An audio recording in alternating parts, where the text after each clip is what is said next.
আমার ছেলে দুইটা আজকে কাঁচা আম খাবে। ওরা কখনো এমন ছোট ছোট আম খায় নাই, মানে এই প্রথম। এদের খুব ইচ্ছে, বাচ্চাদের স্কুলে নাকি সব ফ্রেন্ডরা খায়, তাই আমাকে রিকোয়েস্ট করছে আম্মু ছোট আম কীভাবে খায়, তাই আজকে ওদেরকে খাওয়াবো। এই যে লবণ মরিচ নিয়ে নিছি। আর এই তো, খাও তো বাবা, দেখি তোমাদের ফার্স্ট টাইম না?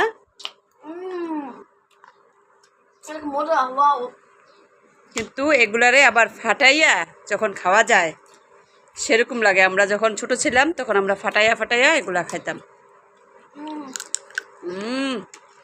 সেরকম সেরকম গাইস। আমার কাছে এত ভালো লাগতেছে আমার বাচ্চাদের। বাচ্চাদের সুখই সবচেয়ে বড় সুখ। কি মজা করে খাচ্ছে গাইস, দেখছেন? এদের সাথে আমিও একটু শরীক হইলাম। কাঁচা আম আমিও অনেক বছর পরে খাচ্ছি, এই ছোট আম অনেক বছর পরে। বাচ্চাদের সাথে আমিও বাচ্চা হয়ে গেছি, সেরকম লাগছে সেরকম। আপনারাও বাচ্চাদের সাথে খেয়ে দেখেন, খুব ভালো লাগবে। Tata, bye bye.